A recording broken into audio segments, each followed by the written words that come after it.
Gaku Kitada est un nerd sans caractère qui a été admis dans une école prestigieuse grâce à une bourse d'études, en raison de son intelligence exceptionnelle. Gaku s'intéresse aux mathématiques depuis son enfance. C'est pratiquement la seule chose qu'il sait faire, ce qui lui a valu d'être sélectionné en premier. Son école l'a inscrit à l'examen annuel des Olympiades de mathématiques, espérant qu'il remporterait facilement le trophée, mais le jour de l'examen, notre garçon s'est bloqué et a littéralement laissé sa feuille de réponse vierge. Le lendemain, le directeur et d'autres membres du conseil d'administration l'ont confronté à ce sujet. Apparemment, l'école a toujours remporté la première place aux Olympiades de mathématiques depuis sa création, mais Gaku a brisé cette série de victoires, ce qui a vraiment énervé le directeur. Gaku voulait juste être un grand mathématicien moderne, mais maintenant, ses rêves ont été brisés. Aujourd'hui, il passe la plupart de son temps à travailler comme cuisinier à la cafétéria de l'école. Il pense que même s'il arrive à s'en sortir avec l'argent de la bourse, il devra quand même travailler à temps partiel pour aider son père. Sinon, il ne serait qu'un fardeau. S'il n'y a pas d'autres complications, il devrait obtenir son diplôme dans environ 6 mois. Sa collègue Aya écoute son histoire sur les soba et admet que c'est un peu triste. Elle avait entendu des rumeurs selon lesquelles Gaku était le garçon le plus intelligent de l'école, elle ne s'attendait donc pas à entendre ce genre de choses. Quant à elle, elle aspire à obtenir une bourse sportive pour l'école et toujours sur liste d'attente, alors elle travaille ici pour gagner un peu d'argent de poche. Cela mis à part, elle demande à Gaku de donner des cours particuliers à son neveu stupide, car il est très intelligent, mais il n'est pas vraiment doué pour l'enseignement. Il trouve que cuisiner est une tâche facile et sans effort, à tel point qu'il peut même se laisser aller à la rêverie pendant qu'il cuisine. Pendant qu'il cuisine, Gaku se renverse accidentellement du ketchup sur le visage. Aya panique et lui propose de l'essuyer immédiatement, mais Gaku n'y prête pas la moindre attention et continue de cuisiner. À ce moment-là, un homme aux cheveux clairs et vêtu d'une capuche entre dans la cafétéria et aperçoit le délicieux repas que Gaku vient de préparer. Gaku a fini de cuisiner, il en sert donc à Aya en guise de repas gratuit pour le personnel. Elle jette un coup d'œil et commence à saliver. Elle n'a jamais vu un repas du personnel aussi appétissant. Elle prend une première bouchée et ses papilles gustatives sont transportées dans un tourbillon d'aventure. Puis, tout à coup, le jeune homme à la capuche entre et demande le même repas que celui qu'il vient de lui servir, mais Gaku refuse, prétextant que ce repas est réservé au personnel. Le type à la capuche s'en moque, il prend l'assiette de Gaku et commence à la dévorer, puis, une fois qu'il a fini, il tapote la tête de Gaku comme s'il s'agissait d'un chien et sort nonchalamment. Plus tard dans la journée, Gaku a un autre rendez-vous avec le directeur dans son bureau. Il vient d'apprendre que Gaku a refusé de participer au prochain concours olympique de mathématiques. Gaku est le meilleur élève de l'école, et le directeur et le conseil d'administration estiment que ce serait l'occasion idéale pour lui de montrer la force de l'école et aussi une chance pour Gaku de se racheter après avoir échoué lors de la précédente compétition, mais Gaku a déjà pris sa décision. À cause de ce qui s'est passé lors de la dernière compétition, il estime qu'il n'a pas ce qu'il faut pour se démarquer dans les concours nationaux de mathématiques. Après avoir dit cela, Gaku s'excuse et sort. Le directeur est vraiment en colère. Il frappe du poing sur son bureau. En marchant dans le couloir, il croise un groupe de 3 jeunes gens, dont celui du milieu lui semble le plus familier. Avant qu'ils ne se croisent, le jeune homme au milieu demande à Gaku où se trouve le bureau du directeur. En le regardant de plus près, Gaku reconnaît le jeune homme qui est entré dans la cafétéria et lui a volé son repas. Il le met en garde de ne pas recommencer. Gaku lui demande dans quelle classe il est, et le jeune homme répond qu'il n'est pas étudiant ici. Il est en fait ici en tant que chef cuisinier. Apparemment, le directeur a invité plusieurs personnalités importantes pour un service de restauration, mais il cherche actuellement le directeur juste pour lui dire bonjour. Le type au milieu change soudainement d'avis et dit qu'il ne veut plus voir le directeur, il est plus intrigué de voir quel genre de personne est Gaku. Dans la scène suivante, on les voit tous les deux ensemble dans la cuisine. Le type s'excuse pour son comportement grossier de la journée et propose de lui préparer quelque chose à manger. Au fil de leur conversation, Gaku apprend que ce type n'a que 23 ans et qu'il possède déjà son propre restaurant. Il est vraiment envieux. Le type dit à Gaku de ne pas se sous-estimer. Gaku est assez intelligent pour passer l'examen des Olympiades de mathématiques. À ce moment-là, Gaku reçoit un appel téléphonique de son père surexcité, qu'il appelle juste pour lui demander comment ça se passe à l'école.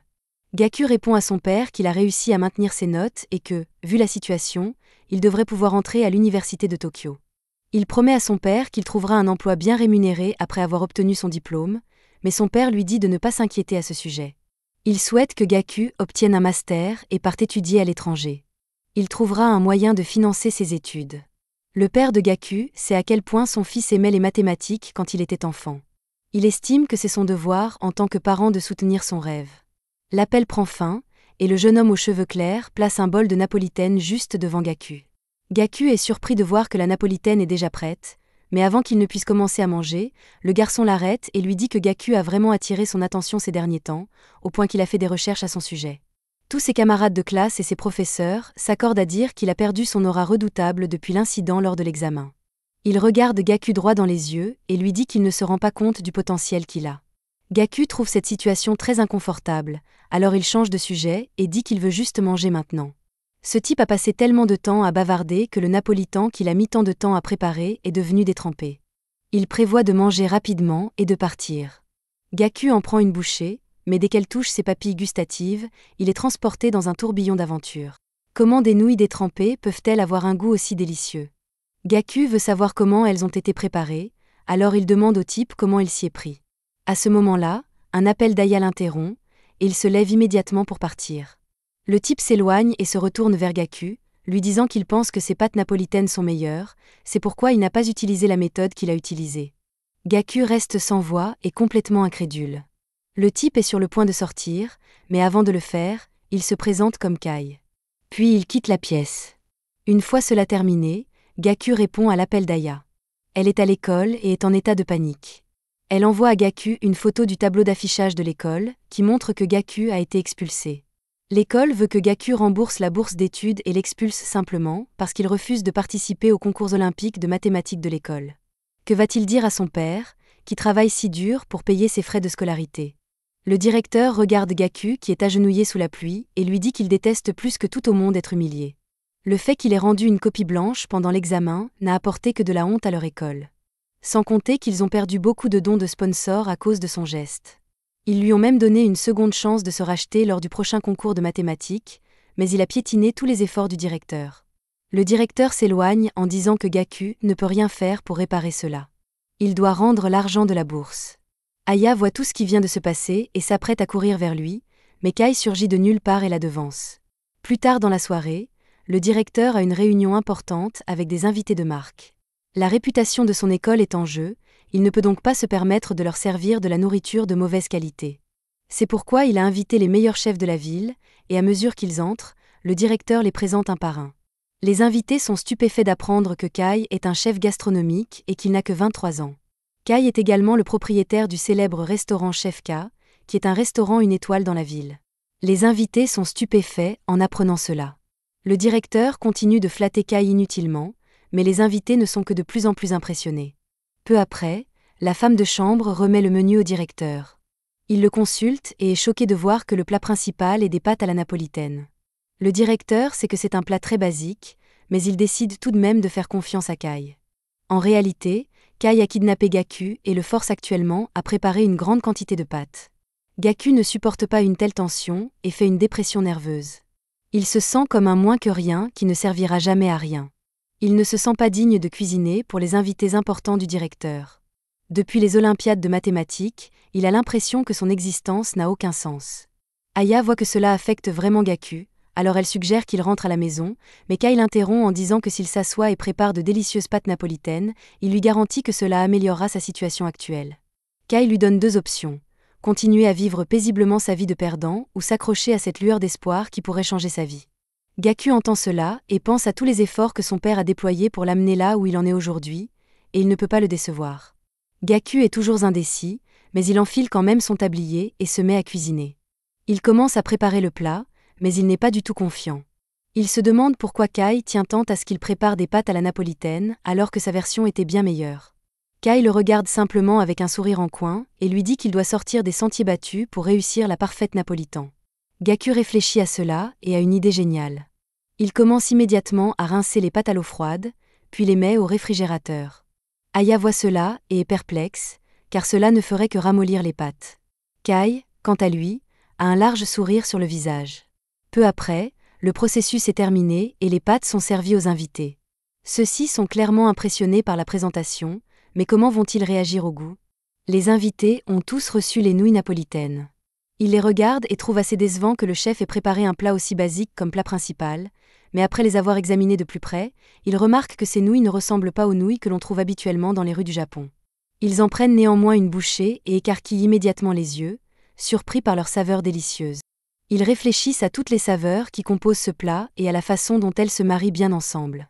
L'un d'eux va même jusqu'à dire qu'il sent de nouvelles saveurs exploser dans sa bouche à chaque bouchée. Cependant, l'un des invités arrogants déclare que le goût des pâtes est plutôt correct, mais qu'il préfère tout de même la cuisine haut de gamme. Notre homme baisse alors les yeux vers son assiette et est surpris de constater qu'il a déjà entièrement dévoré. Quant aux autres, cela leur donne un sentiment de nostalgie. Depuis leur enfance, le goût qui leur vient à l'esprit est celui d'une crème onctueuse idéale. Les nouilles napolitaines de Gaku avaient exactement ce goût. Le directeur regarde ses invités avec perplexité, se demandant pourquoi ils sont si absorbés par les nouilles. Pourquoi choisissent-ils de montrer leur humanité à un moment pareil? Mais néanmoins, le directeur sourit simplement, car il sait qu'il ne fait que les utiliser tous, et qu'il va très bientôt les abandonner. Puis, une fois que tout le monde a fini de manger, le directeur demande à chacun s'ils ont apprécié le repas. Ils répondent tous positivement, disant qu'ils ne s'attendaient pas à être émus par un plat aussi simple. Kai se penche alors et demande au directeur s'il serait possible d'appeler le chef qui a préparé les nouilles. Le directeur accepte, disant qu'il serait logique de le remercier d'avoir fait de son dîner avec les invités un tel succès, mais à ce moment-là, le directeur s'étouffe en voyant Gaku sortir lentement. Kai prend la parole et dit que lorsqu'il a rencontré Gaku pour la première fois, celui-ci avait déjà poussé la qualité des nouilles napolitaines à son maximum. Gaku avait parfaitement compris la commande des ingrédients. Il ajoute d'abord les oignons, puis, après la réaction de Maillard, il ajoute les saucisses bratwurst et les poivrons. Enfin, il ajoute les pâtes et les fait sauter avec du ketchup. Ce que Kai a trouvé le plus intéressant, c'est que Gaku met les pâtes d'un côté, puis verse le ketchup directement dans la poêle de l'autre côté. Cette méthode permet d'augmenter plus rapidement la température du ketchup, ce qui aide à obtenir un arôme de tomate parfait. Les invités du directeur entendent cela et sont totalement incrédules. Ils ne s'attendaient pas à ce qu'un détail aussi insignifiant fasse une telle différence. Une autre chose que Kai a trouvée intrigante est le fait que chaque fois que Gaku prépare un plat occidental, il règle toujours la température de la fourchette à exactement 45 degrés Celsius. C'est ce qui a étonné Kai dès leur première rencontre. Les invités y réfléchissent et admettent que lorsqu'ils ont pris la fourchette, elle était très chaude et agréable au toucher. Ils pensent que s'ils avaient une fourchette froide dans la main, ils se seraient sentis moins à l'aise. En somme, ils ne s'attendaient pas à ce que la température de la fourchette soit si importante. Kai mentionne qu'il chauffe également les fourchettes et les assiettes dans son restaurant, mais Gaku le fait de manière plus efficace. Kai ne cesse de faire l'éloge de Gaku depuis son arrivée, et Gaku commence honnêtement à se sentir un peu mal à l'aise, mais Kai lui dit que tout le monde n'aurait pas été capable de faire cela, ce qui signifie qu'il est spécial. Une autre chose était la texture des nouilles. Elles étaient si douces et raffinées. Pour obtenir ce résultat, Gaku explique qu'il a rincé les pâtes à l'eau froide après les avoir fait bouillir, puis les a marinées dans du vin rouge et du vinaigre avant de les mettre au réfrigérateur. Les invités sont encore plus impressionnés par le génie de Gaku, mais celui-ci ne veut pas s'attribuer tout le mérite. Alors il avoue qu'il n'a découvert cette méthode que lorsque Kai lui a préparé des pâtes à la napolitaine. Kai admet également qu'il a intentionnellement fait attendre Gaku un moment avant de manger afin que les pâtes deviennent molles. Après avoir entendu tout cela, ils regardent tous Gaku avec une profonde incrédulité. Le directeur transpire abondamment, il n'en croit pas ses yeux. Gaku prépare ses plats avec des calculs et une théorie méticuleuse, ce qui le distingue des autres chefs. Gaku est désormais considéré comme un symbole de l'éducation à la Wells Academy. Kai explique alors que c'est précisément la raison pour laquelle le directeur souhaite le leur présenter. Ses invités entendent cela et s'enthousiasment immédiatement. Ils commencent à féliciter le directeur et vont même jusqu'à dire qu'ils vont augmenter les subventions et le financement de l'école uniquement pour Gaku. Le directeur transpire toujours abondamment. Il se sent vraiment gêné par cette situation, car cela signifierait qu'il serait redevable à Gaku. Kai se penche alors vers le directeur et l'informe que ses invités VIP sont prêts à soutenir son académie tant que Gaku y est, donc s'il refuse de le féliciter dans ces circonstances, les choses pourraient prendre une tournure imprévisible. Le directeur n'a d'autre choix que de se soumettre. Il s'incline et remercie Gaku pour cette opportunité, et rien qu'en regardant l'expression sur son visage, on voit bien que notre homme déteste chaque seconde de cette situation. Une fois cela fait, Kai et son équipe s'éloignent. Kai se retourne vers Gaku et lui assure que sa façon mathématique de penser est définitivement faite pour la cuisine, et que s'ils parviennent à travailler ensemble, ils pourraient réaliser des choses jamais faites auparavant dans une cuisine. Dans la scène suivante, Gaku se réveille en sursaut de ce cauchemar, en sueur. Il descend immédiatement et s'assoit avec son père. Son père est un peu trop excité que Gaku ait réussi à entrer à la célèbre université de Tokyo. Gaku exhorte son père à ne pas se montrer aussi excité et surpris, car il savait pertinemment qu'il avait bien réussi l'examen blanc. Puis, l'attention de Gaku se porte sur une femme à la télévision, connue sous le nom de Musashi. Apparemment, elle participe régulièrement aux Olympiades de mathématiques. Elle se vante et affirme qu'elle va obtenir un score parfait à l'examen d'entrée. Le père de Gaku reconnaît qu'elle est douée, mais il n'aime pas le fait qu'elle se vante ainsi. Gaku se souvient de la fois où il a rencontré Musashi en personne. Elle lui a posé une question mathématique simple, à laquelle Gaku a donné une réponse simple, mais ce qu'elle a fait a beaucoup intéressé Gaku. Elle a littéralement élaboré sa propre théorie pour résoudre la question. À partir de ce moment-là, Gaku a su qu'elle était une personne exceptionnelle. Le père de Gaku voit que son fils commence à avoir des sentiments mitigés à propos de toute cette histoire, alors il se précipite dans la cuisine et lui sert à manger. Après avoir fini son petit déjeuner, Gaku réfléchit à la douceur de la vie qu'il mène avec son père. Il doit déterminer ce qu'il veut faire s'il veut devenir quelqu'un d'important à l'avenir. Il pose son assiette et annonce immédiatement à son père qu'il va partir à Tokyo pendant quelque temps. Cette déclaration surprend son père, et Gaku s'en rend compte, alors il le rassure en lui disant qu'il reviendra bientôt. Son père n'est pas tout à fait sûr de ce qu'il a en tête, mais il lui dit quand même d'y aller, car il sait que c'est quelque chose qu'il doit découvrir par lui-même. Cela dit, Gaku passe toute la journée à voyager seul au cœur de Tokyo, à la recherche de ce qui comblera son désir le plus cher. Il arrive au restaurant de Kai et est accueilli par Rana, la sous-chef. Elle reconnaît immédiatement Gaku comme étant celui qui a créé les célèbres nouilles napolitaines. Elle se dirige vers la cave à vin et lui offre un verre. Alors que Gaku tient son verre, elle lui explique que la température de tous les verres, assiettes et poignées de porte a été soigneusement ajustée pour offrir un confort et une fraîcheur au toucher. Si Rana se montre si amicale avec Gaku, c'est principalement parce que Kai lui a déjà dit beaucoup de bien de lui par le passé. C'est là qu'elle a appris l'importance de contrôler la température. Rana n'avait jamais vu Kai complimenter quelqu'un de cette manière, et Gaku a donc automatiquement gagné son respect. Rana lui propose de s'asseoir et lui dit qu'elle veut lui préparer un repas. Gaku y réfléchit un instant et refuse. Il sait que le coût moyen d'un repas dans ce restaurant est d'environ 8000 yens, et il ne veut pas se ruiner, mais Rana l'informe que Kai lui a spécialement demandé de lui préparer un plat lorsqu'il est venu et lui a demandé quel était le principe de ce plat. Les ordres de Kai étaient les suivants. Si Gaku parvient à la convaincre avec sa théorie, il doit rester ici et attendre son retour. Sinon, il doit prendre ses frais de transport et partir immédiatement. Rana s'approche de lui et pose une assiette magnifiquement décorée. Il est tellement surpris par la présentation qu'il ne peut que la regarder, mais avant qu'il ne puisse commencer à manger, Rana décide d'être brutalement honnête et dit à Gaku qu'il lui sera impossible de devenir chef dans ce genre de restaurant. Le monde culinaire est un endroit vraiment effrayant, et elle ne pense pas qu'une personne comme lui, qui n'est pas ambitieuse, soit faite pour cela.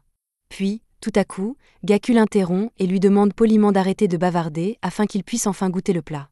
Il en prend une bouchée et est transporté dans un tourbillon de saveurs. Quelques secondes plus tard, il devine facilement que le plat est principalement composé de crabes. Il trouve très intéressant qu'elle ait associé du porc et du crabe dans ce plat. Alors que Gaku donne une analyse détaillée, Rana ne peut s'empêcher de fixer le feu qui brûle dans ses yeux. Puis, Gaku fait quelque chose qui laisse Rana bouche bée. Il demande un stylo et du papier et commence à écrire des fonctions mathématiques pour le processus de cuisson de ce plat. Après un petit moment, il rédige la formule parfaite pour le plat. Rana ne peut s'empêcher d'admettre que toutes les déductions faites par Gaku jusqu'à présent sont correctes. Cependant, elle décide de lui faire passer un dernier test et lui demande ce qu'il pense du crabe. À sa grande surprise, Gaku est facilement capable de prédire qu'il s'agit d'œufs de crabe. Un léger sourire se dessine sur son visage, elle a trouvé la perle rare. À ce moment-là, Kai sort de l'arrière-boutique et félicite Gaku, car il a deviné tous les ingrédients du repas. Il s'approche de Gaku et lui tape dans le dos pour le féliciter d'être devenu chef débutant. Rana et son collègue se regardent, stupéfaits, car ils n'ont jamais vu Kai d'aussi bonne humeur avec l'un de ses chefs. Gaku dit à Kai que depuis leur dernière rencontre, il n'a pas cessé de penser à l'accord qu'il lui a proposé. La dernière fois qu'il a pu apprécier les mathématiques simples, c'était quand il était enfant, mais maintenant qu'il peut mettre ses connaissances mathématiques à profit dans la cuisine, c'est vraiment exaltant pour lui. Il reconnaît également qu'il n'aurait jamais découvert cette compétence dont il ignorait l'existence sans la cuisine de Rana, et il la remercie pour cela. Rana le regarde et est surprise qu'il ait pris le temps d'apprécier son chef. Gaku n'est pas vraiment sûr de vouloir devenir chef. Ce qu'il veut savoir, c'est la raison de cette passion impulsive pour la cuisine. À ce moment-là, l'un des membres du congrès présent à la réunion précédente, nommé Wishi, entre dans la pièce, rappelant à Gaku qu'il fait partie des personnes qui ont goûté ces incroyables pâtes napolitaines et qu'il est son plus grand fan depuis ce jour. Apparemment, Wishi est devenu sponsor du restaurant grâce à Gaku, et comme c'est aujourd'hui l'anniversaire d'un membre de sa famille, il a promis à Gaku de lui préparer un repas spécial. Kai regarde Gaku d'un air sérieux et lui dit de ne pas tout gâcher, sinon À ce moment-là, Wishi ouvre la porte à son invité. Gaku regarde vers la porte et voit que c'est Musashi, son ancienne rivale aux Olympiades de mathématiques. Il s'avère que Musashi est la fille du député. Elle le reconnaît et est surprise de le voir ici. Gaku informe Wishi qu'il a rencontré sa fille lors du tournoi des Olympiades de mathématiques, mais qu'ils ne se sont pas revus depuis le camp d'entraînement de printemps. En y réfléchissant bien, Gaku se rend compte que cela est tout à fait logique, étant donné qu'ils portent tous deux le même nom de famille. Wishi explique à Musashi que Gaku est l'incroyable chef qui l'a impressionné avec ses pâtes napolitaines. Gaku entend cela et commence à transpirer, ne sachant pas quoi dire, mais Kai lui dit de ne pas être toujours aussi modeste. C'est lui qui a préparé ces délicieuses pâtes ce jour-là, il devrait donc se comporter en conséquence. Kai ne s'attendait toutefois pas à une telle coïncidence, lui et le client venant du même camp d'entraînement pour les Olympiades de mathématiques. Kai informe Musashi que Gaku prépare ses meilleurs plats en utilisant une approche mathématique. Musashi entend cela et est choquée. Elle regarde Gaku et lui demande si cela signifie qu'il a renoncé à devenir mathématicien. Son père suppose que Musashi serait intéressé par la cuisine préparée à la manière d'un mathématicien. Cependant, elle répond que depuis son enfance, elle a toujours été intéressée par la pensée mathématique de Gaku. La première fois qu'elle a rencontré Gaku, c'était lors d'un concours de mathématiques olympiques. Un jour, elle a pris son courage à deux mains pour aller le voir et lui poser une question. Après avoir fait sa connaissance, elle a été fascinée par sa façon de penser mathématique. À l'époque, elle affirme que Gaku avait des techniques uniques pour résoudre les problèmes, et qu'il semblait vraiment s'amuser en les résolvant. Cependant, elle ne s'intéresse plus à lui. Lorsqu'ils se sont revus après une longue période de séparation, elle a trouvé que sa façon mathématique de penser s'était détériorée au point de devenir ennuyeuse. Elle pense donc que continuer à parler à Gaku n'aurait qu'un effet négatif sur son intelligence. De plus, elle ne s'intéresse pas du tout à la nourriture, elle ne voit donc aucune raison de rester ici. Elle se retourne pour partir, mais avant qu'elle ne puisse le faire, Kai l'interpelle et lui demande pourquoi elle prétend être une si grande mathématicienne alors qu'elle ne veut même pas goûter à la nourriture préparée selon une approche mathématique. Gaku se rend compte que Kai prend sa défense, alors notre garçon change d'expression et admet que ses paroles l'ont un peu blessé, mais que ce n'est pas grave. Son devoir aujourd'hui est de cuisiner pour elle et de s'assurer que c'est délicieux. Il lui demande de réfléchir une dernière fois à l'idée de goûter son plat. Elle y réfléchit une seconde et finit par accepter, puis elle s'assoit avec son père et on lui dit que le repas lui sera servi dans environ 1 heure. Pendant ce temps, dans la cuisine, Gaku a un peu de mal à choisir les ingrédients à utiliser pour le repas. Bien qu'on lui ait dit qu'il pouvait utiliser tout ce qu'il voulait, les ingrédients ici sont beaucoup trop extravagants et il n'y est pas habitué. Au même moment, Rana se trouve à l'avant de la cuisine et est actuellement en colère contre Otei, le sous-chef, qui arrive toujours en retard au travail, mais Otei se défend en disant qu'il est allé chercher le vin pour le plat qu'il s'apprête à préparer. Le fait que Gaku ait été totalement ignoré lui fait réaliser que Rana avait raison de dire que la cuisine était un champ de bataille. L'ambiance y est si tendue qu'il ne peut même pas poser de questions, mais à ce moment-là, quelque chose de surprenant se produit. Kai propose d'être l'assistant de Gaku. Il estime que Gaku est encore un amateur en matière de préparation des ingrédients, mais il promet de ne pas interférer avec ses idées. Kai dit même qu'il serait prêt à lui expliquer les caractéristiques des ingrédients, car il souhaite simplement le voir donner le meilleur de lui-même. Gaku admet que cela l'aiderait beaucoup. Il prévoit de recréer l'idée culinaire de Rana de tout à l'heure, alors il demande à Kai de lui indiquer la valeur umami de chaque ingrédient. Gaku est surpris de voir Kai commencer à écrire la valeur de chaque ingrédient de mémoire.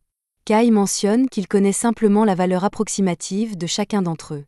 Il a une compréhension générale des caractéristiques des autres ingrédients, qui peuvent facilement être trouvés sur Internet.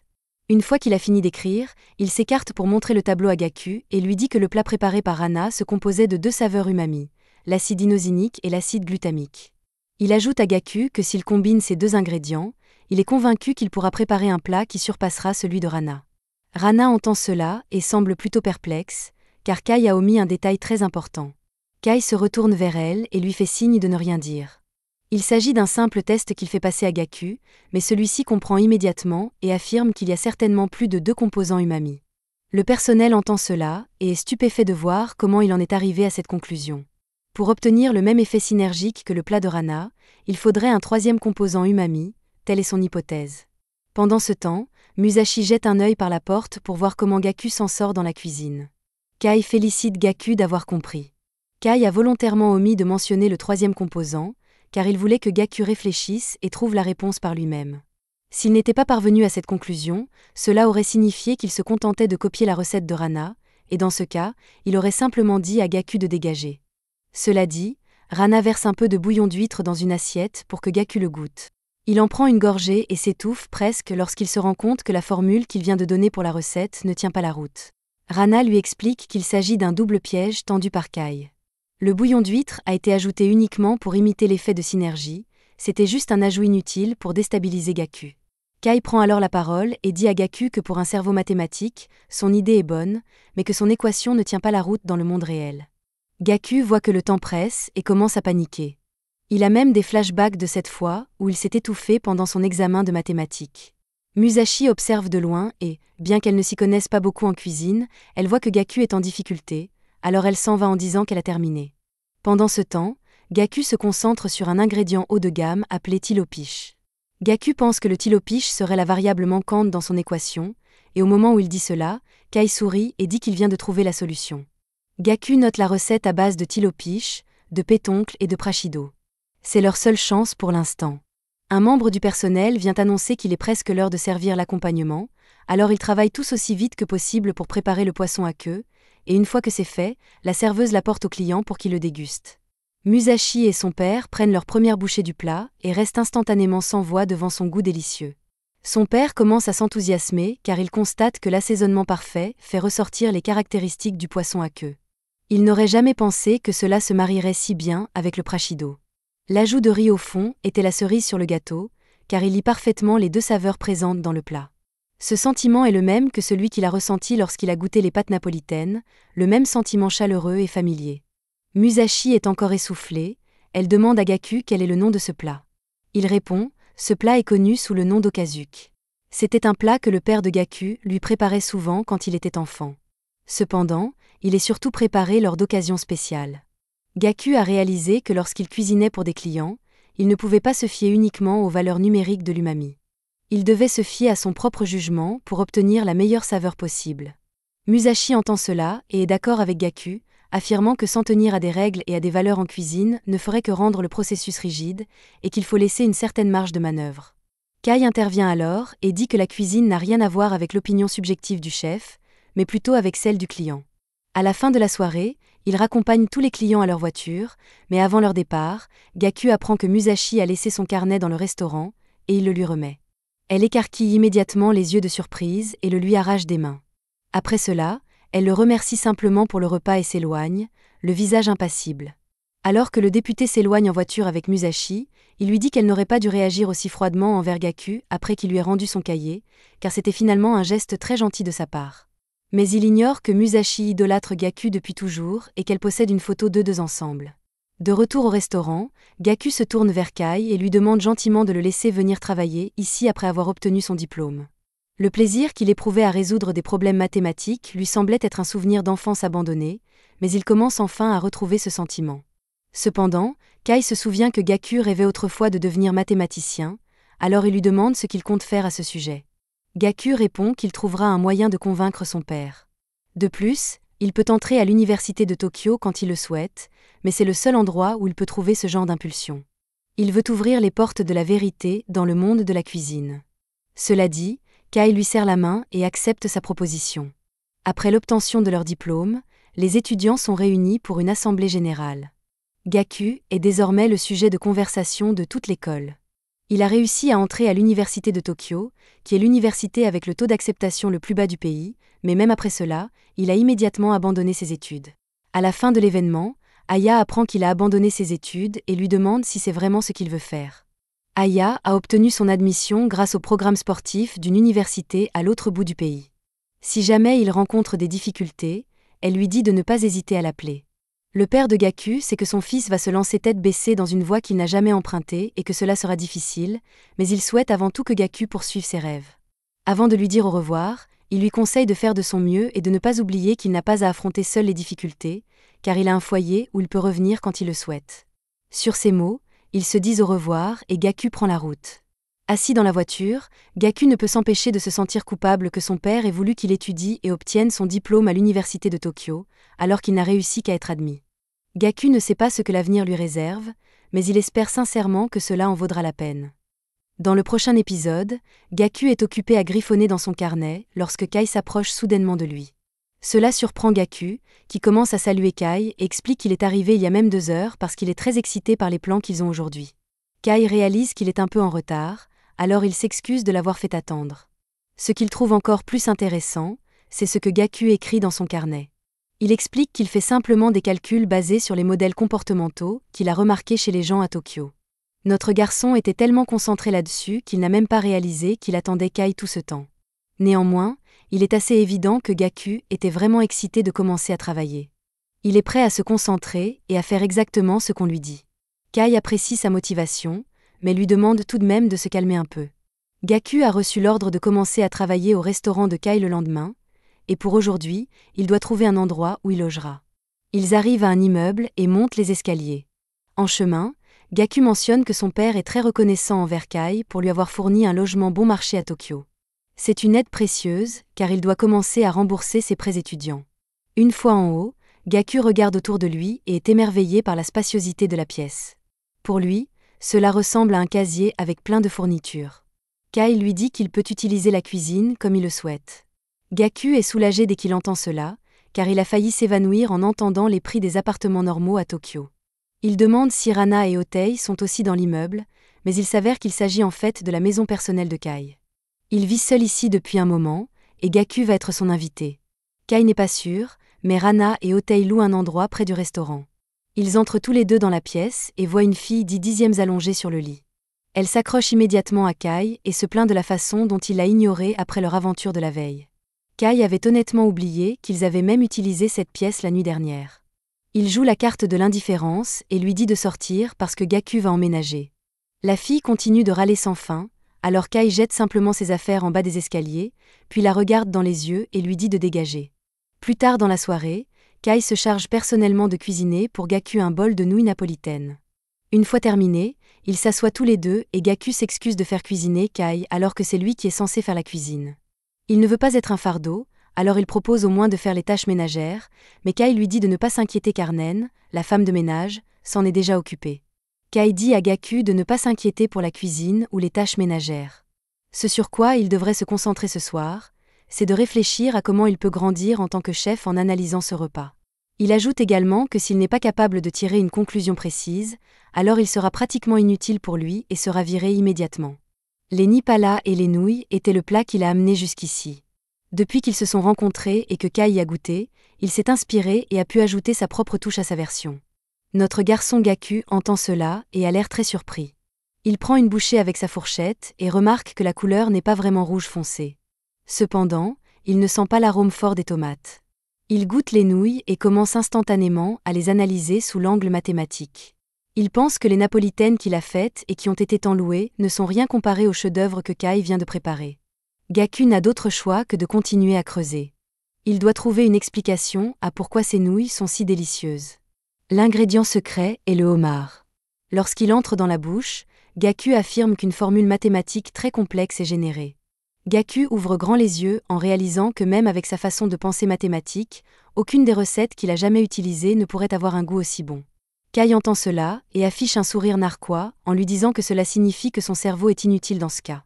Kai a toujours voulu qu'il ouvre la porte de la vérité avec la cuisine, c'est pourquoi il a demandé à devenir son bras droit. Le monde de la cuisine est sans égal et sans précédent, donc s'il ne poursuit pas un sentiment de familiarité, il n'a aucune chance de devenir un chef.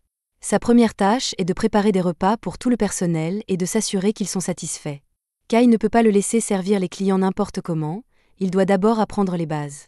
Cette tâche va être un peu délicate car les employés sont naturellement difficiles, donc il va être très dur de les satisfaire. Sa mission est d'obtenir une note passable de tout le monde en l'espace d'une semaine. La plupart des gens à qui Kai a donné cette tâche échouent généralement. Ainsi, si Gaku est incapable de remplir les conditions, Kai le virera sur le champ. Cependant, avant de partir, Kai lui donne un conseil, disant que poursuivre un sentiment de familiarité dans la cuisine ne le mènera pas loin. Bien que Gaku ait naturellement du talent pour la cuisine, il est clair que Kai veut simplement le dévorer. Cela dit, Gaku se ressaisit et affiche un grand sourire, disant qu'il est vraiment excité de mener à bien cette tâche. Cet après-midi-là, Nen donne à Gaku son uniforme de chef, mais il est un peu déçu car il a reçu un uniforme blanc ringard.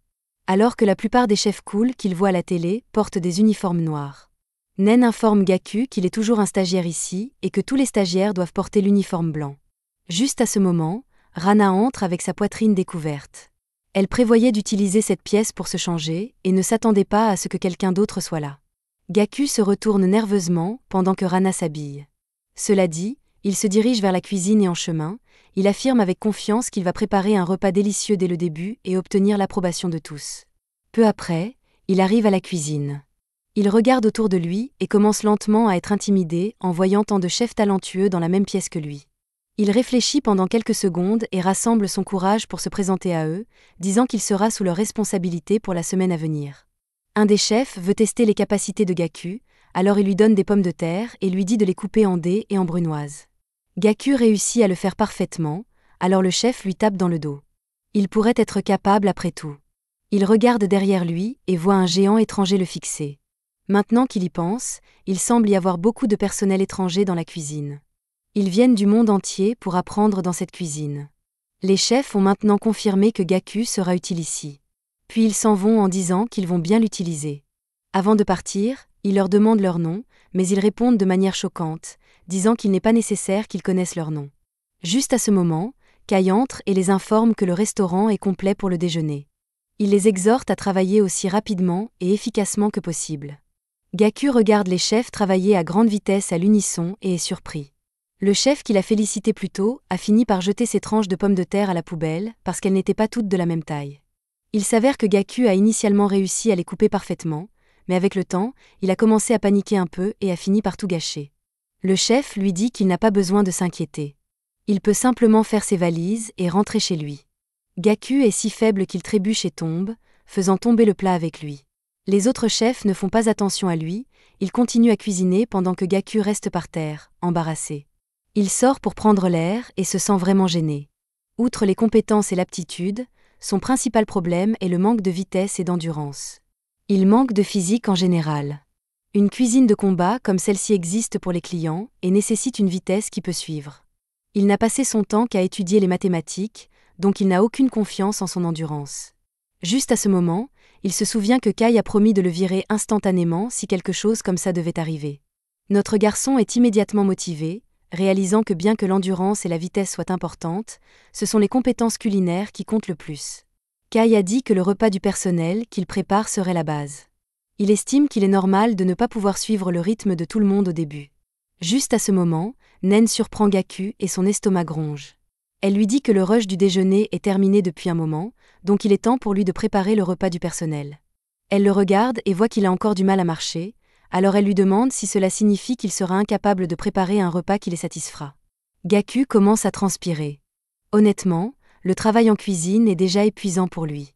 Il pense qu'il serait très bénéfique pour lui d'observer comment le personnel prépare la nourriture. Si possible, il aimerait même goûter les restes pour au moins savoir à quoi ressemble le restaurant. C'est la tâche qui déterminera son avenir au restaurant, donc il sait qu'il ne peut pas se permettre d'être négligent. Nen voit que cette tâche sera trop difficile pour lui, alors elle lui conseille simplement de laisser quelqu'un d'autre s'en charger.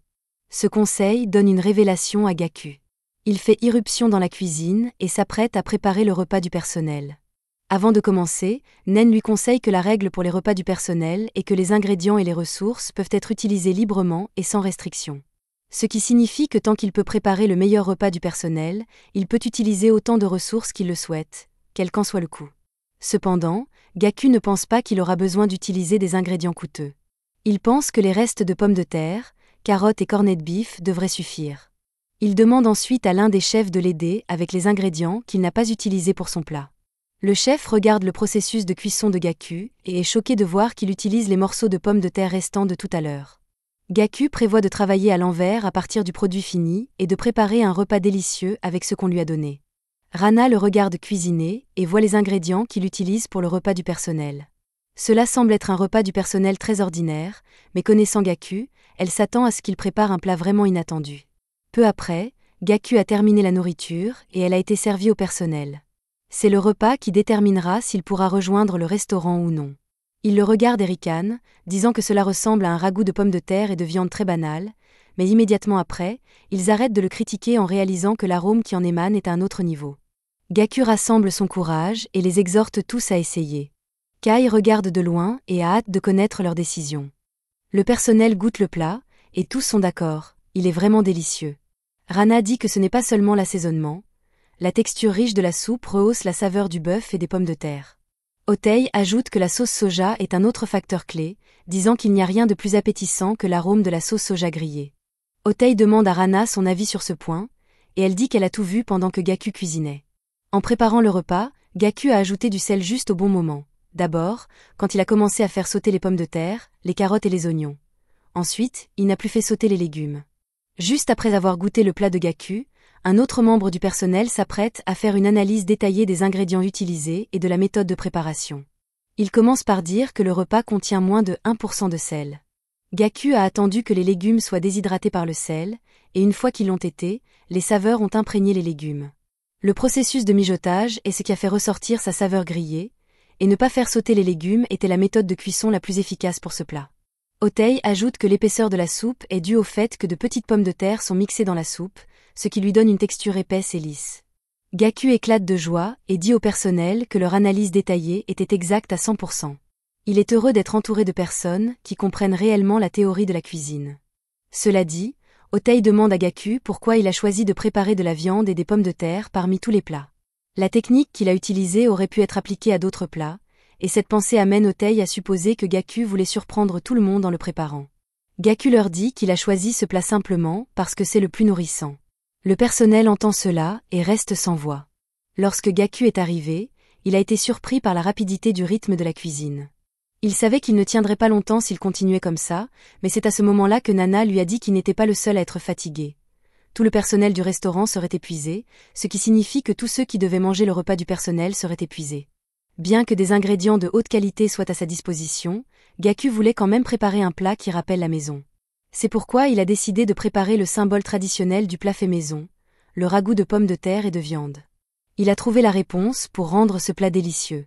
Tout ce qu'il avait à faire était de travailler à l'envers pour faire ressortir la saveur cachée du ragoût de pommes de terre et de viande, un plat dont il était certain qu'il réchaufferait le cœur de tout le monde.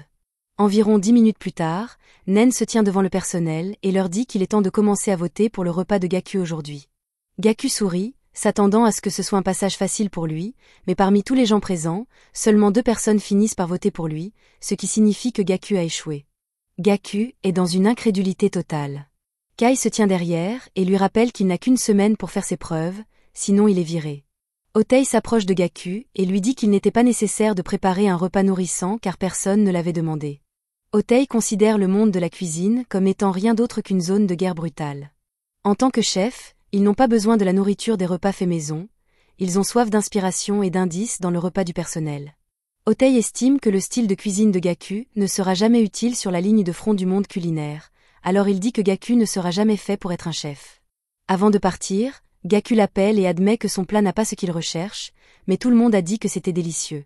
Il pense que ça devrait aller, tant que la nourriture est délicieuse. Otey entend cela de la part de Gaku et est déçu par sa façon de penser mathématique. Avant de ressortir, il dit à Gaku que sa première erreur était de choisir un plat si simple pour l'évaluation.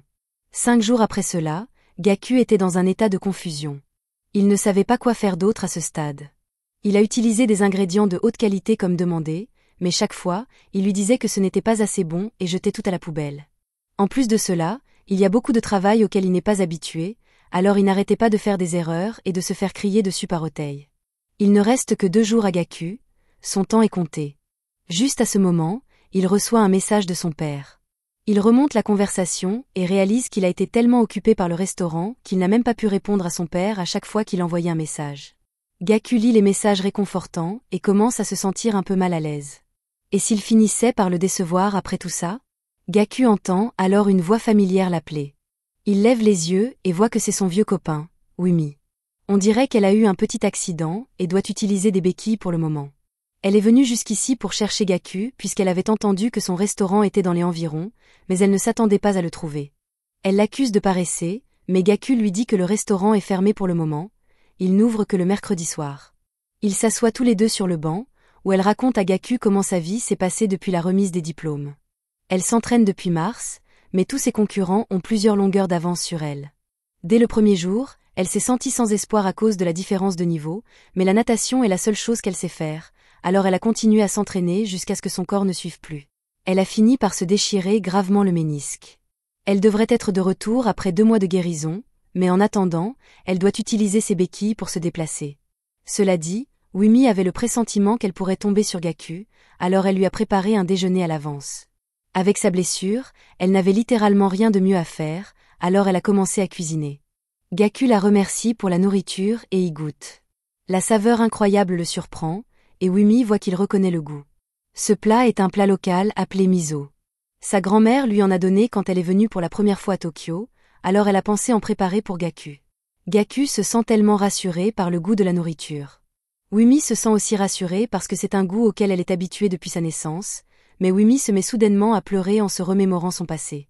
Au début, Gaku est déconcerté, mais il réalise plus tard en se remémorant son père. Il attrape Wumi et la regarde dans les yeux.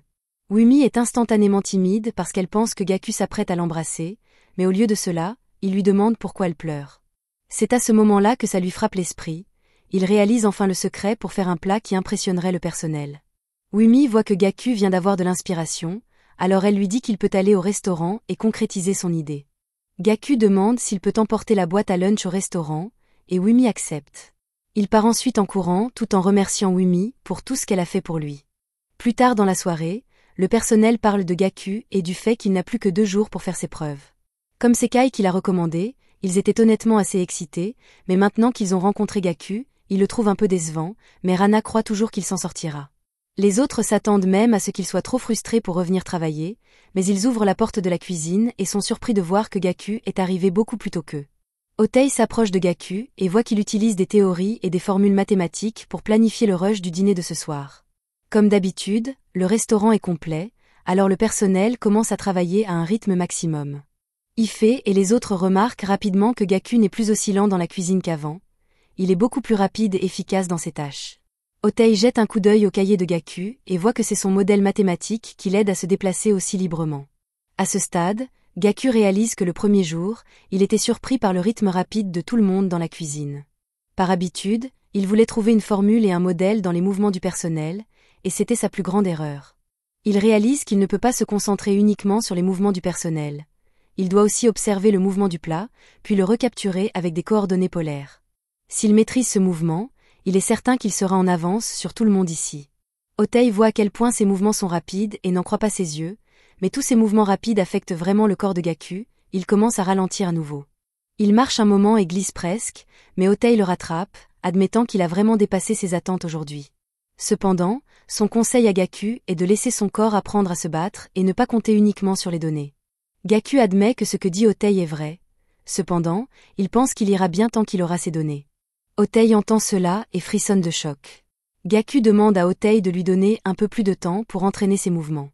Il pense qu'améliorer l'efficacité de la cuisine est quelque chose qui vaut la peine d'être examiné.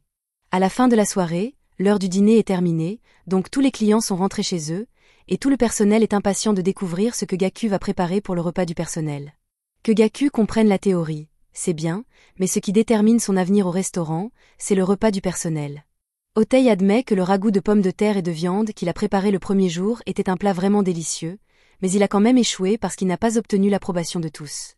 Otei rappelle à Gaku qu'aujourd'hui et demain sont ses dernières chances de faire ses preuves.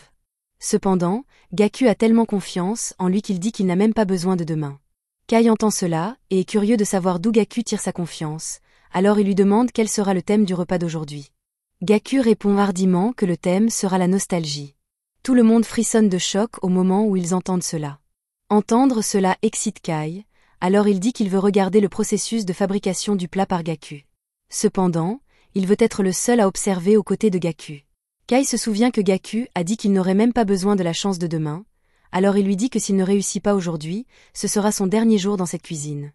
Dehors, les autres chefs parlent de Gaku et sentent qu'il a réalisé pourquoi le ragoût de pommes de terre et de viande du premier jour n'a pas obtenu l'approbation de tous. Le fait qu'il ait parlé de nostalgie ne fait que le prouver. Pendant ce temps, Gaku a commencé à préparer son plat pendant que Kai regarde.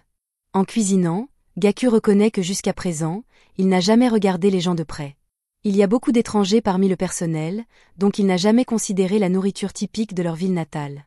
Au lieu de cela, il avait précédemment choisi de préparer des plats japonais génériques.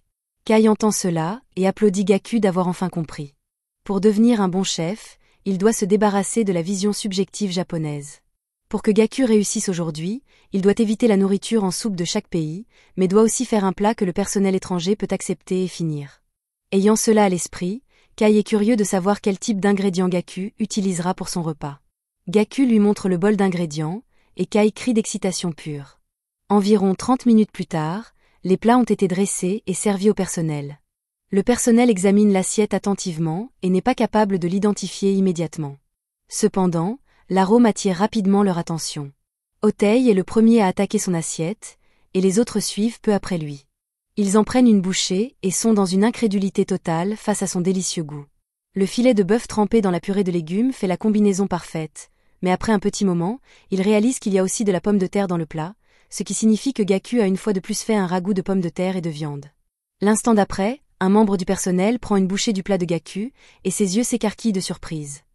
Même si ce n'est rien de plus qu'un simple ragoût de pommes de terre et de viande, le goût convient parfaitement à son palais, même en tant que Chinois qui a utilisé les saveurs de son propre pays. Un autre membre du personnel prend rapidement la parole aussi, disant que ce qu'elle trouve incroyable, c'est comment le filet de bœuf fond complètement dans sa bouche, libérant une saveur profonde et concentrée d'oignons et de sauce soja. Gaku confirme leurs observations, expliquant qu'il a laissé le filet de bœuf s'imprégner pleinement de l'essence du ragoût de pommes de terre et de viande. D'abord, il a préparé un bouillon fait avec de la bonite séchée et du varech. Ensuite, il a laissé le bœuf mijoter lentement avec de la sauce soja et du mirin pour qu'il absorbe la richesse du ragoût. À ce moment-là, Kai commence à expliquer plus en détail. Il dit que dans le ragoût de viande et de pommes de terre à la japonaise, chaque ingrédient peut généralement être mangé tel quel, mais lorsque le plat est préparé à l'étranger, il existe d'autres moyens de faire ressortir la saveur. Par exemple, vous pouvez infuser le goût directement dans la viande dès le début. Vous placez la viande dans un sac sous vide, versez le bouillon pour mariner, puis chauffez le sac dans de l'eau chaude réglée précisément à 56 degrés Celsius. Gaku ajoute à cette explication, soulignant que parce qu'il a utilisé du filet, la saveur du bouillon a pu pénétrer la viande uniformément. La texture du filet lui permet d'aspirer l'air et facilite l'absorption complète du bouillon. Kai mentionne également que Gaku avait initialement prévu d'utiliser un thermomètre pour mesurer soigneusement la température, mais il lui a dit qu'ils avaient déjà une machine à bain-marie, alors il a laissé l'utiliser à la place. En entendant cela, Otei est incrédule.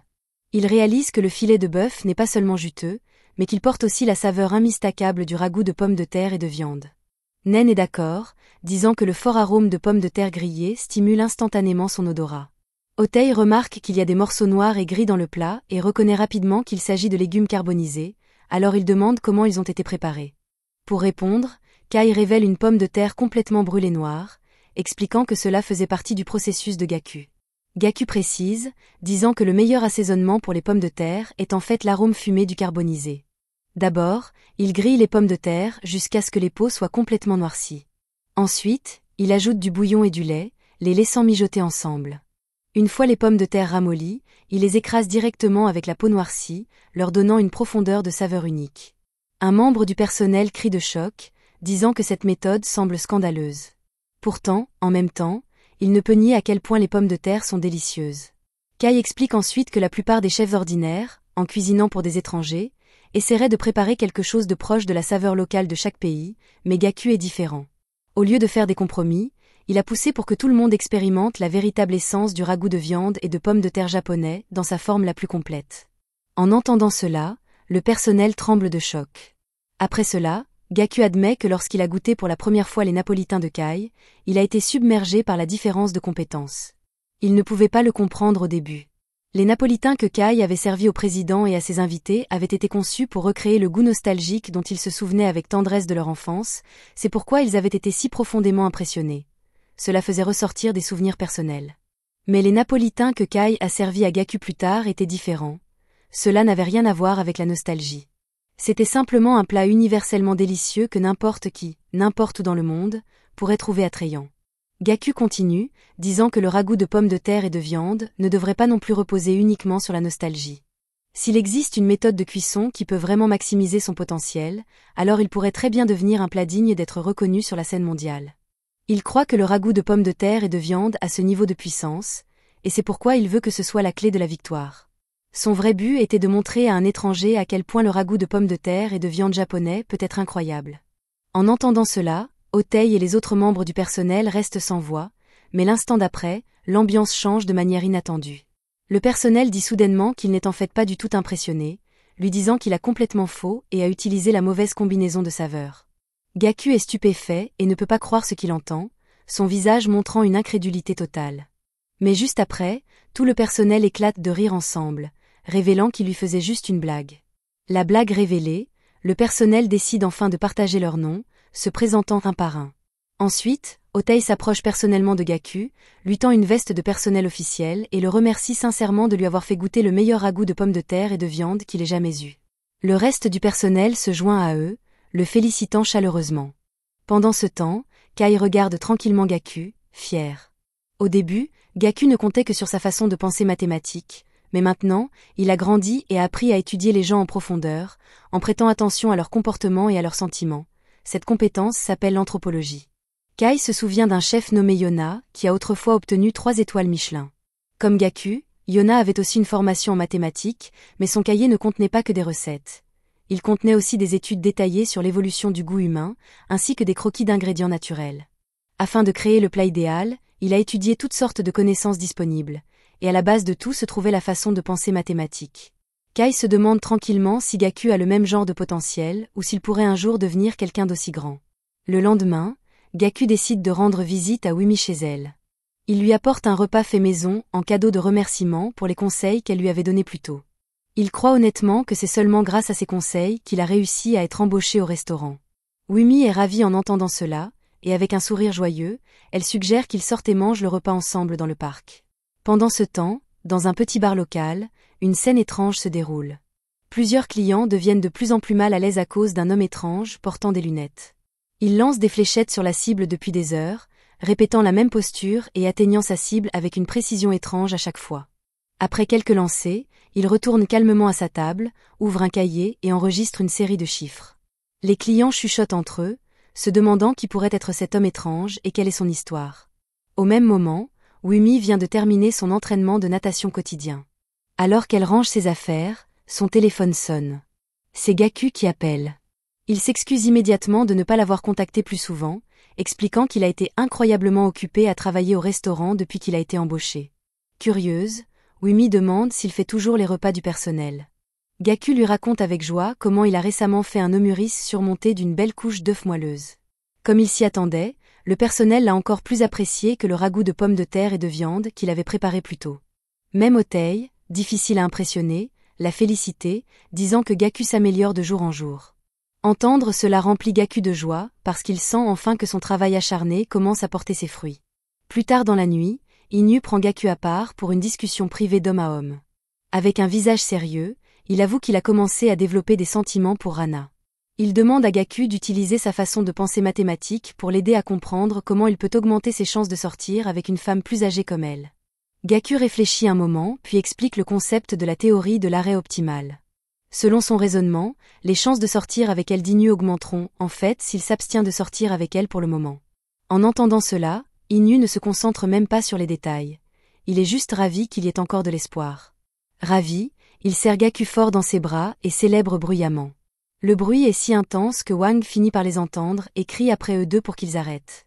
À ce stade, Gaku commence à réaliser quelque chose d'important. Après cette première semaine de désespoir écrasant à son arrivée, il a lentement commencé à s'améliorer et à grandir. Pourtant, même ainsi, il sent qu'il devrait continuer à laisser Kai le pousser plus fort. Le problème est que Kai refuse toujours de le laisser cuisiner pour de vrais clients. Pour l'instant, tout ce que fait Gaku, c'est aider les autres chefs dans la cuisine et continuer à préparer des repas uniquement pour le personnel. Pour lui, cette situation ressemble exactement à ce qu'il a vécu quand il poursuivait les mathématiques, coincé dans la même position, incapable d'avancer. L'histoire revient ensuite au présent, où Gaku était encore au téléphone avec Wimi. Avec un visage légèrement fatigué, presque somnole, il lui avoue qu'il se sent toujours comme une personne inutile. Il lui dit qu'il finira probablement par n'être qu'un apprenti chef pour le reste de sa vie. Mais juste après avoir dit cela, il s'endort au milieu de la conversation, tenant toujours le téléphone. De l'autre côté, Wimi soupire de frustration, agacé qu'il se soit endormi avant même qu'elle ait eu la chance de lui dire ce qu'elle voulait lui dire. Pendant ce temps, dans le rêve de Gaku, Kai apparaît soudainement derrière lui. Il dit à Gaku qu'il va enfin le laisser cuisiner pour de vrais clients. Le visage de Gaku s'illumine d'excitation en entendant cela, mais son expression change rapidement au moment où il voit qui est le client. Assise en face de lui se trouve Musashi. Elle commence immédiatement à lui faire la leçon, disant que servir le bon plat au bon client est absolument crucial. Servir le mauvais plat, prévient-elle, pourrait même finir par ruiner la vie de cette personne. Elle poursuit sa leçon, expliquant que pour vraiment tester la valeur de sa cuisine dans le monde professionnel, Gaku devrait imaginer servir la personne qu'il a le moins envie d'affronter. Comme pour prouver son point, la porte s'ouvre et Hirose, un des anciens rivaux de Gaku de l'époque des mathématiques, entre. Musashi regarde Gaku avec un regard froid et mort dans les yeux, exigeant qu'il serve Hirose. La vue de Hirose fait dériver l'esprit de Gaku vers son enfance lorsqu'ils étaient tous les deux au camp des Olympiades de mathématiques. Il se souvient comment Hirose lui parlait toujours de haut, insistant encore et encore sur le fait que Gaku ne deviendrait jamais mathématicien. Ses souvenirs s'enfoncent profondément, et maintenant dans cette rencontre onirique, ils reviennent tous en force. Hirose commence à marcher lentement vers Gaku dans le rêve, ses pas délibérés et lourds. Mais juste avant qu'il ne puisse trop s'approcher, Kai apparaît, essayant de réveiller Gaku de son cauchemar. Même ainsi, Gaku ne se réveille pas, son corps se tordant encore d'inconfort. Rana remarque cela et suggère de lui apporter de l'eau pour l'aider, mais Kai lui dit calmement que tout va bien et qu'elle peut y aller maintenant, laissant les choses entre ses mains. Plus tard dans la nuit, Gaku se réveille enfin. La première chose qu'il voit est Kai toujours là dans le restaurant, assis à proximité. Gêné, Gaku se gratte au quart-de-lit la tête, réalisant qu'il a dû gémir dans son sommeil. Il marmonne qu'il faisait juste un rêve étrange. Essayant de secouer la gêne, Gaku remarque que Kai est occupé à cuisiner quelque chose. Curieux, il demande si Kai cuisine pour lui, et Kai confirme que oui. Quelques minutes plus tard, Kai pose une assiette fumante d'œufs sur du riz devant lui. Au moment où Gaku la voit, il reconnaît immédiatement qu'elle est basée sur le repas du personnel qu'il avait préparé plus tôt dans la journée. Il en prend une bouchée et instantanément ses yeux s'écarquillent de choc devant son goût délicieux. La différence est écrasante. Kai explique qu'il y a deux principales façons dont il a élevé le plat par rapport à celui que Gaku avait fait. La première est l'arôme. En préparant le repas, Kai a ajouté des truffes blanches finement râpées, qui libèrent un parfum enivrant qui transforme complètement l'expérience. La seconde est la texture. Kai explique que la sensation en bouche parfaite est atteinte lorsque le riz et les œufs se mélangent parfaitement en une bouchée lisse. Gaku mange plusieurs autres bouchées et réalise sans aucun doute que ce repas est à un niveau complètement différent de sa propre tentative. Les truffes blanches, souligne Kai, sont l'un des ingrédients clés ici. Il note que Gaku les utilise rarement, ou tout autre ingrédient de haute qualité d'ailleurs, alors il demande si ce choix vient de la personnalité de Gaku ou de sa façon de penser. Kai lui dit alors quelque chose d'important. S'il veut vraiment faire de la nourriture délicieuse de manière constante, il doit être prêt à utiliser n'importe quel ingrédient disponible, peu importe sa rareté, son coût ou son infamiliarité. Rien ne devrait être interdit. Puis, avec une étincelle soudaine espiègle, Kai se penche plus près et demande à Gaku, à moitié en plaisantant mais à moitié sérieux, de qui exactement il rêve qui le fait gémir dans son sommeil. Gaku nie rapidement toute signification étrange derrière cela, insistant sur le fait que ce n'est pas ce que Kai pense. Il explique que son rêve concernait quelqu'un d'autre, son rival, un homme nommé Hirose. Quand Gaku était enfant, son plus grand souhait était de devenir mathématicien et de défier le monde de la vérité grâce aux chiffres, mais la personne qui a brisé ce rêve n'était autre que Hirose. Gaku se souvient de l'Olympiade de mathématiques où il n'a pas réussi à se qualifier. Lors de cette même compétition, Hirose non seulement est arrivé premier, mais a ensuite remporté la médaille d'or en tant que représentant officiel du Japon. Kai écoute, mais il ne comprend pas tout à fait le poids de ce que dit Gaku, alors il interrompt et lui dit d'aller straight to the point. Prenant une profonde inspiration, Gaku explique plus loin. À cette époque, lui, Hirose et Musashi étudiaient souvent les mathématiques ensemble, parlant tard dans la nuit et discutant de théories sans fin. Mais à partir du collège, Hirose a commencé à se démarquer de plus en plus. Il a tellement devancé que même tenir une conversation avec lui est devenu inconfortable. Cela ressemblait moins à parler à un ami, et plus à faire face à un reflet parfait du moi que Gaku aurait aimé être. Comparé à Hirose, dit Gaku avec amertume, il se sentait comme rien de plus qu'une collection fragile de faiblesses, se tenant dans l'ombre de quelqu'un qui incarnait tout ce qui lui manquait. Après avoir terminé son histoire, Gaku regarde Kai et demande soudain s'il a des amis comme ça, des amis qui sont des rivaux mais encore proches d'une certaine manière. Gaku admet qu'il ne saurait vraiment pas, puisque Kai ne parle presque jamais de lui-même ou de son propre passé. La question fait pause et réfléchir à Kai. Pour la première fois, son esprit dérive vers sa jeunesse. Après un moment, il dit à Gaku qu'il pensait autrefois avoir ce genre d'amis, mais il explique bluntly qu'il les a vaincus il y a longtemps, et c'est précisément pourquoi il se tient où il est aujourd'hui. Kai marche alors directement vers Gaku et expose les choses clairement. La raison pour laquelle il n'a jamais laissé Gaku servir de la nourriture aux clients, dit-il, est que les mathématiques sont la seule vraie arme de Gaku, et pourtant il ne l'a pas vraiment maîtrisée. Si Gaku ne peut pas surmonter cette faiblesse, dit Kai fermement, il ne lui permettra jamais de se tenir devant les clients. Il explique qu'il connaît bien le type de Gaku, quelqu'un qui ne brille vraiment que lorsqu'il se tient sur scène, face directement aux autres. Pour cette raison, Kai pense que la meilleure méthode d'entraînement pour lui est de cuisiner pour quelqu'un dont il a vraiment peur. Cependant, ajoute-t-il froidement, il ne peut pas simplement inviter des gens uniquement pour le bénéfice de Gaku. En réponse, Gaku révèle enfin la vérité. La personne qu'il craint le plus n'est autre qu'Ishitaru Hirose. Au son de ce nom, Kai frissonne visiblement, son expression changeant sous le choc. Presque immédiatement, il presse Gaku pour plus de détails et demande si ce Hirose a remporté des prix récemment. Gaku y réfléchit et se souvient soudainement. Oui, Hirose vient de recevoir le prestigieux prix Masami Kozno. En entendant cela, Kai sort rapidement un journal et le fourre dans les mains de Gaku. Il pointe du doigt le titre, explique que le restaurant a en fait été demandé pour assurer le catering de la même cérémonie de remise de prix. Les yeux de Kai scintillent d'intensité alors qu'il se penche près de Gaku, un regard sauvage s'étalant sur son visage. Il lui dit que cela signifie que lui et son rival Hirose seront au même endroit. Avec une certitude absolue, Kai déclare que cela ne peut pas être une coïncidence, cela doit être le destin. Il dit à Gaku que ce jour-là, ce sera lui qui servira la nourriture. Pendant ce temps, loin de là, Musashi reçoit un appel téléphonique. À l'autre bout se trouve Hirose lui-même, lui demandant des nouvelles de Gaku et de ce qu'il a fait récemment. Sur un ton décontracté, Hirose suggère qu'elle et Gaku devraient venir à Princeton, tout comme lui. Musashi le shut down immédiatement, expliquant que son père ne le permettrait jamais et que Gaku ne pourrait de toute façon pas se permettre d'étudier à l'étranger. Pourtant, quelque chose attire son attention. Le bruit de fond, ça semble bruyant, presque comme une foule, alors elle demande à Hirose où il était ce qui se passe. Il rit et lui dit que ce n'est rien d'inhabituel. Il y a beaucoup d'étudiants japonais à Princeton, et en ce moment, ils traînent tous ensemble dans un bar. Puis il mentionne casualement qu'il reviendra bientôt au Japon. Quand il le fera, il suggère qu'ils aillent voir Gaku ensemble, mais Musashi répond différemment. Elle lui dit que même si Gaku voudrait peut-être le revoir, elle n'en est pas si sûre. Hirose, cependant, répond simplement avec confiance. Il insiste sur le fait que la rencontre entre lui, Musashi et Gaku est inévitable. Dans son esprit, ils ont été réunis par le destin, et c'est leur destinée partagée de un jour percer les vérités de l'univers côte à côte. C'était la fin de l'épisode 6.